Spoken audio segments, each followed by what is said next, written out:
মোহাম্মদপুরের জেনেভা ক্যাম্পে মাদক ব্যবসার নিয়ন্ত্রণ নিয়ে দুই গ্রুপের সংঘর্ষে প্রাণ গেল তরুণের। স্থানীয়রা জানান, ভোরে ক্যাম্পের ৪ নম্বর গলিতে দুই গ্রুপের সংঘর্ষ হয়। সেখান থেকে একটি ককটেল এসে জাহিদের গায়ে পড়ে। গুরুতর আহত অবস্থায় তাকে প্রথমে ট্রমা সেন্টারে নেওয়া হয়, পরে ঢাকা মেডিকেল কলেজ হাসপাতালে নিলে চিকিৎসক মৃত ঘোষণা করে। পরিবার জানায়, মাদক ব্যবসার সঙ্গে যুক্ত ছিলেন না জাহিদ। এলাকার দুই পক্ষের হামলার শিকার হন তিনি। পুলিশ বলছে, ক্যাম্পের অপরাধ দমনে চলছে অভিযান, তবে মূল হোতাদের ধরা না গেলে পুরোপুরি নিয়ন্ত্রণে আনা সম্ভব নয়।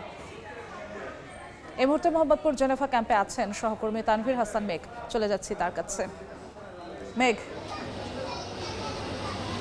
রাজধানীর মোহাম্মদপুরের জেনেভা ক্যাম্পে ভোরে দুই পক্ষের সংঘর্ষে একজন কিন্তু নিহত হয়েছেন, যার নাম জাহিদ। আমরা এখানে এসে বাসিন্দা এবং সেই সঙ্গে জাহিদের পরিবারের সাথে কথা বলেছি এবং তিনি আমাদেরকে তেমনটা জানিয়েছেন। মূলত ভোর রাতের দিকে এই সংঘর্ষটি ঘটে। একটু যদি দেখাতে চাই যে মূলত এখানে একটি ছোট বাসা রয়েছে, যেই বাসার গেটের মধ্যে আমরা এখনও দেখতে পাচ্ছি যে আঘাতের যে চিহ্ন অর্থাৎ হামলার যে চিহ্ন, সেই চিহ্ন কিন্তু এখনও রয়েছে। এবং সেই সঙ্গে মূলত এই যে ৭ নম্বর যে সেক্টর অর্থাৎ ৭ নম্বর গলি যেটিকে বলা হয় মোহাম্মদপুরের জেনেভা ক্যাম্পের, সেই জেনেভা ক্যাম্পেই তারা মূলত দুই পক্ষর হামলাতেই সংঘর্ষেই কিন্তু মূলত হচ্ছে একজনের প্রাণ যান। প্রথমে তাকে উদ্ধার করে সোহরাওয়ার্দী হাসপাতালে নিয়ে যাওয়া হয়। এরপর ঢাকা মেডিকেলে নিয়ে যাওয়া হলে কর্তব্যরত চিকিৎসক তাকে মৃত ঘোষণা করেন। এবং সেই সঙ্গে একটু যদি জানিয়ে রাখতে চাই যে পরিবারের যে দাবি, জাহিদ মাদক ব্যবসার সঙ্গে যুক্ত ছিল না, বরং এলাকার যে দুই পক্ষের হামলার সংঘর্ষ হয়, সেই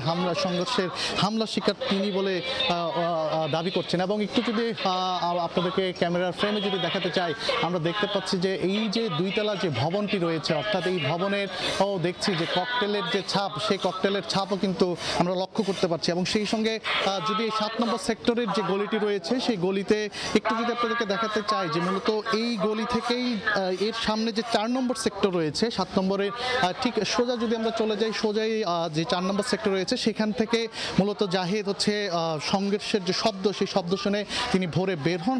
ভোরে বের হওয়ার পর এক পর্যায়ে দুই পক্ষের মাঝখানে গিয়েই তার মাথায় কিন্তু ককটেল আঘাত লাগে এবং সঙ্গে সঙ্গেই এই মাথা থেকে মগজ বের হয়েছে, যার ফলে তাকে উদ্ধার করে প্রথমে সোহরাওয়ার্দী হাসপাতালে নিয়ে যাওয়া হয় এবং পরে ঢাকা মেডিকেল কলেজ হাসপাতালে নিয়ে গেলে সেখানে তাকে মৃত ঘোষণা করে। তো সবকিছু মিলিয়ে বলা চলে যে এই ছিল আমার কাছে রাজধানীর মোহাম্মদপুর জেনেভা ক্যাম্প থেকে সর্বশেষ।